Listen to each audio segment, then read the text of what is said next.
उड़ीसा से आई नौसेना की ताकत बढ़ाने वाली good news. Vertical launch short range surface to air missile का सफल परीक्षण। उड़ीसा के चांदीपुर तट से मिसाइल का सफल परीक्षण किया गया। परीक्षण के सभी पैमाने पर खरी उतरी मिसाइल पूरी तरह स्वदेशी है। Vertical launch short range surface to air missile नौसेना के जंगी जहाजों में की जाती है इस्तेमाल। मिसाइल कम ऊंचाई पर उड़ने वाले टारगेट को खत्म करने में सक्षम, दुश्मन के रडार की पकड़ में नहीं आती। 80 किलोमीटर की रेंज तक मार सकती है vertical launch short range surface to air missile. सफल परीक्षण पर रक्षा मंत्री ने डीआरडीओ और नौसेना को दी बधाई। आसमान में भारतीय वायुसेना के महायोद्धाओं की हुंकार। जोधपुर में तरंग शक्ति 2024 के तहत युद्धाभ्यास।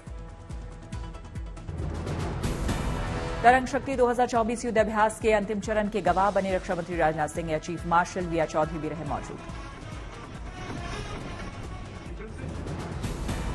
एडवांस लाइट हेलीकॉप्टर सारंग ने आसमान में बनाई डॉल्फिन फॉर्मेशन। लोगों ने वायुवीरों के शौर्य को किया सलाम। वायुवीरों के aerobatics team Surya Kiran team ने भी दिखाया कमाल। 9 पायलटों ने एक साथ उड़ान भरी। अलग अलग फॉर्मेशन के साथ बनाया तिरंगा। भारतीय वायुसेना का जोधपुर में कई देशों के साथ युद्धाभ्यास। America, Australia, Japan, Singapore, UAE, Greece और श्रीलंका की वायुसेना शामिल। स्वदेशी तेजस लड़ाकू विमान का भी दिखा पराक्रम। हैरत अंगेज कलाबाजियों से किया हैरान। रक्षा मंत्री राजनाथ सिंह ने कहा, यह अभ्यास तरंग की ही एक शक्ति है। भारतीय वायुसेना पर पूरे देश को गर्व है। 60 सालों बाद इतनी बड़ी एयर एक्सरसाइज हुई है। जोधपुर में तरंग शक्ति 2024 का दूसरा चरण। इससे पहले 6 से 14 अगस्त तक तमिलनाडु के सोलार में पहले फेज के युद्धाभ्यास का हुआ था आयोजन। मित्र देशों के साथ कायम संवाद को और मजबूत करना और रक्षा क्षेत्र में आत्मनिर्भरता का संदेश देना भारतीय वायुसेना के सबसे बड़े अभ्यास का मकसद। जोधपुर वायुसेना स्टेशन पर आज से 14 सितंबर तक डिफेंस एविएशन एक्सपो का शुभ आरंभ। रक्षा मंत्री राजनाथ सिंह ने किया उद्घाटन। पेरिस पैरालंपिक के खिलाड़ियों से प्रधानमंत्री मोदी ने की मुलाकात। ऐतिहासिक प्रदर्शन के लिए दी बधाई। पीएम मोदी के साथ मुलाकात में खिलाड़ियों में दिखा गजब का उत्साह। पीएम ने खिलाड़ियों को बढ़ाया हौसला। पीएम मोदी ने एथलीटों को भविष्य के मुकाबलों के लिए किया मार्गदर्शन। मुलाकात के दौरान खेल मंत्री मनसुख मांडविया भी रहे मौजूद। प्रधानमंत्री मोदी ने खिलाड़ियों से किए सवाल जवाब। खिलाड़ियों को ऑटोग्राफ देते भी आए नजर। प्रधानमंत्री मोदी और पैरा खिलाड़ियों की मुलाकात की आई झलक। मुलाकात के पूरे वीडियो का है इंतजार। अक्टूबर में रूस में होने वाले ब्रिक्स सम्मेलन से अलग प्रधानमंत्री मोदी को राष्ट्रपति पुतिन ने दिया बातचीत का न्योता। मोदी को बताया अपना बेहद खास दोस्त। सेंट पीटर्सबर्ग में एनएसएआईडी डोभाल से मिले राष्ट्रपति पुतिन। यूक्रेन के राष्ट्रपति जेलेंस्की से प्रधानमंत्री मोदी की मुलाकात पर ली जानकारी। दिल्ली में सिविल एविएशन पर दूसरा एशिया पैसिफिक मिनिस्ट्रियल कॉन्फ्रेंस का आयोजन। प्रधानमंत्री मोदी ने लिया हिस्सा। दिल्ली के भारत मंडपम में आयोजित एशिया पैसिफिक मिनिस्ट्रियल कॉन्फ्रेंस में सिविल एविएशन से जुड़ी प्रदर्शनी का आयोजन। प्रदर्शनी में पहुंचे पीएम मोदी। एक पेड़ मां के नाम अभियान के लिए प्रधानमंत्री मोदी ने फिर दोहराया अपना प्रण। जारी हुआ इस अभियान से जुड़ा वीडियो। प्रधानमंत्री मोदी का 15 से 17 सितंबर तक गुजरात दौरा। प्रदेश को देंगे कई योजनाओं की सौगात। गुजरात दौरे में प्रधानमंत्री 9,000 करोड़ की विकास योजनाओं की देंगे सौगात। लोगों को संबोधित करने का भी कार्यक्रम। 16 सितंबर को अहमदाबाद से गांधीनगर तक मेट्रो के दूसरे चरण का पीएम करेंगे शुभारंभ। मेट्रो की सवारी भी करेंगे। मुंबई के लोगों के लिए गुड न्यूज। सीएम शिंदे और डिप्टी सीएम फडणवीस ने छत्रपति संभाजी महाराज कोस्टल रोड का किया उद्घाटन। वाराणसी एयरपोर्ट की बढ़ी खूबसूरती। एयरपोर्ट पर लगा 13 फीट ऊंचा स्टील का चरखा।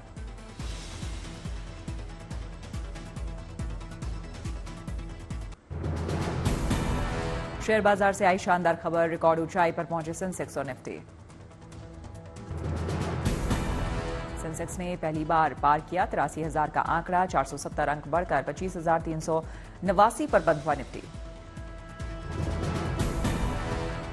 यूपी के सीएम योगी ने 18 मंडलों में अटल आवासीय विद्यालयों के शैक्षणिक सत्र का किया शुभारंभ। अटल विद्यालयों में छात्रों के रहने और खाने की मुफ्त सुविधा। पुणे में गणपति के लाखों भक्तों के लिए गुड न्यूज, गणपति विसर्जन से जुड़े एनजीटी के आदेश पर सुप्रीम कोर्ट ने लगाई रोक। पुणे में अब गणपति विसर्जन में शामिल हो सकेंगे 30 से ज्यादा लोग। एनजीटी ने विसर्जन में 30 से ज्यादा लोगों के शामिल होने पर लगाई थी रोक। चीफ जस्टिस की गणपति पूजा में पीएम के जाने पर सियासत तेज, संजय राउत का आरोप, हमें शक है कि पार्टी मामले में हमें मिलेगा न्याय, मुख्य न्यायाधीश को इस केस से खुद को कर लेना चाहिए अलग। महाराष्ट्र के डिप्टी सीएम फडणवीस का विपक्ष के आरोपों पर पलटवार, कहा पहले के प्रधानमंत्री की इफ्तार पार्टी में जाते थे तत्कालीन चीफ जस्टिस। सुल्तानपुर एनकाउंटर पर भी सियासत जारी, अखिलेश यादव ने फिर कहा मंगेश यादव का फर्जी एनकाउंटर रात में घर से उठा ले गई थी पुलिस। यूपी के डिप्टी सीएम ब्रजेश पाठक का अखिलेश पर पलटवार, कहा डकैतों को संरक्षण देती है समाजवादी पार्टी, जहां लूट और हत्या हुई वहां नहीं होते खड़े। यूपी के डीजीपी प्रशांत कुमार का बयान, पुलिस विभाग किसी की जाति देखकर नहीं करती काम, सबूतों के आधार पर अपराधियों के खिलाफ एक्शन। यूपी के सीएम योगी ने मंत्रियों को नए सिरे से दी जिलों की जिम्मेदारी, हर 4 महीने पर होगा रोटेशन। प्रभारी मंत्री हर महीने अपने प्रभार के जिले में दौरा करेंगे, रात्रि विश्राम करेंगे, केंद्र और राज्य सरकार की योजनाओं के बेहतर क्रियान्वयन के लिए योजना तैयार करेंगे। गाजियाबाद में सर्कल रेट में बढ़ोतरी, संपत्ति की रजिस्ट्री कराना हुआ महंगा, सर्कल रेट बढ़ने के बाद ज्यादा स्टैंप ड्यूटी चुकानी होगी। दिल्ली में ट्रैफिक चालान की रकम पर मिल सकती है 50% की छूट, दिल्ली सरकार ने एलजी को भेजा प्रस्ताव।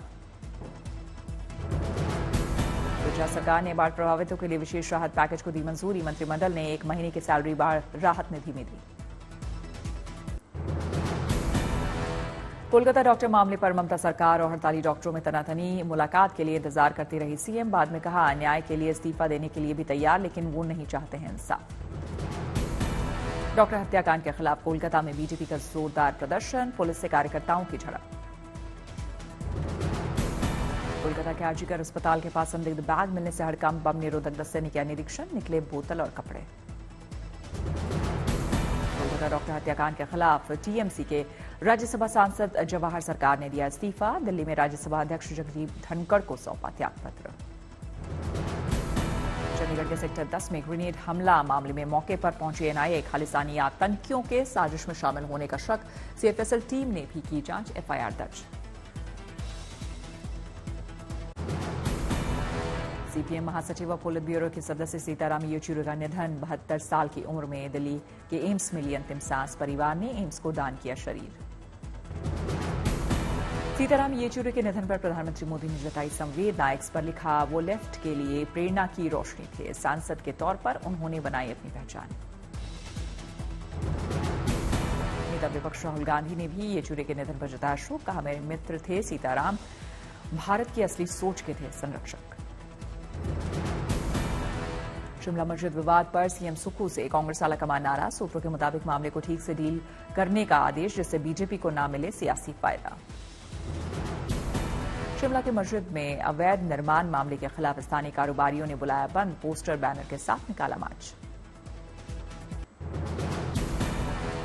जम्मू कश्मीर में चुनाव से पहले सजा आज तक के महापंचायत का मंच, उपराज्यपाल मनोज सिन्हा बोले जम्मू कश्मीर को जरूर मिलेगा पूर्ण राज्य का दर्जा। राहुल गांधी पर मनोज सिन्हा ने किया पलटवार, राहुल के एलजी को राजा बताने वाले बयान पर बोले मनोज सिन्हा, ये राहुल की राय होगी। जम्मू कश्मीर में जनमत को लेकर मनोज सिन्हा ने राहुल गांधी को दी सीक्रेट बैलेट कराने की नसीहत, कहा ऐसा होने पर उनके दिमाग के दरवाजे खुल जाएंगे। ऐसे लोगों को सलाह दूंगा कि एक सीक्रेट बैलेट करा लें, जम्मू को छोड़ दें कश्मीर में, और जनता की राय ले लें। मुझे लगता है कि उनका दिमाग खुल जाएगा, दिमाग के बंद दरवाजे खुल जाएंगे।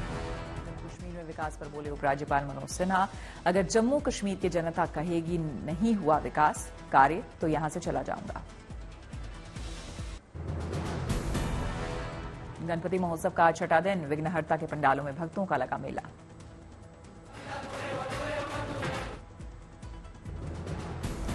मुंबई के लाल बाग के राजा के दर्शन करने के लिए उमड़ी भारी भीड़, बड़ी संख्या में भक्तों ने लिया बप्पा का आशीर्वाद।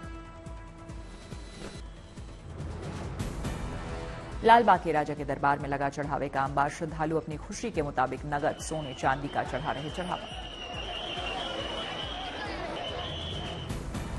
दिल्ली में दी गई बप्पा को विदाई, ढोल नगाड़ों के साथ गणपति को किया गया विसर्जित।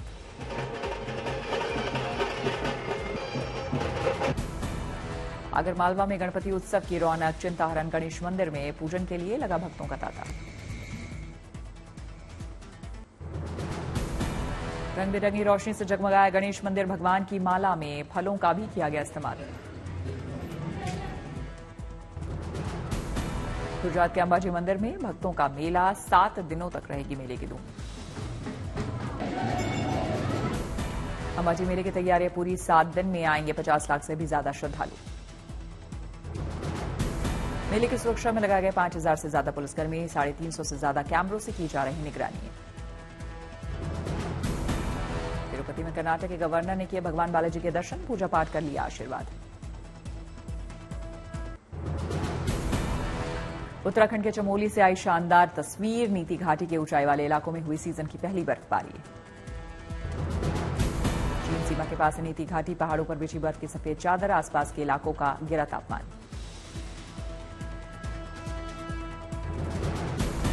ब्यारो कैंप भी बर्फ की सफेद चादर से लिपटा दिखा, ब्यारो इलाके में सड़क बनाने का कर रहा है काम। केदारनाथ में भी मौसम हुआ खराब, लगातार बारिश की वजह से केदारनाथ धाम की यात्रा बाधित। प्रशासन ने केदारनाथ धाम के तीर्थयात्रियों को सोनप्रयाग और गौरीकुंड में रोका, मौसम साफ होने का है इंतजार।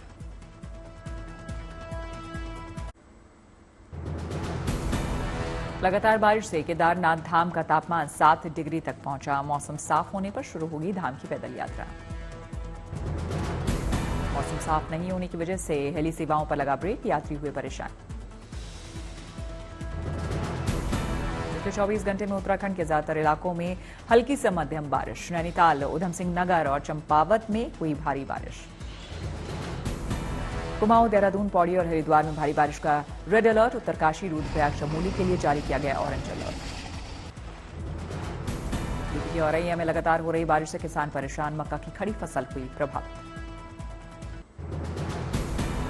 चंपावत में खराब मौसम के चलते नेशनल हाईवे 9 पर हुआ लैंडस्लाइड, सड़क पर मलबा आने से रास्ता हुआ बंद, मशीनों से हटाया जा रहा मलबा।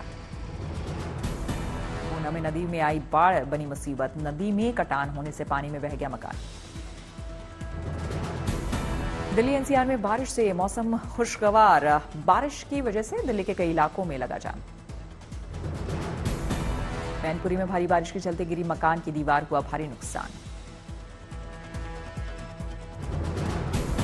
धौलपुर में भारी बारिश के चलते 5 लोगों समेत 8 बच्चे एक टापू पर फंसे, पुलिस ने सभी को बचाया।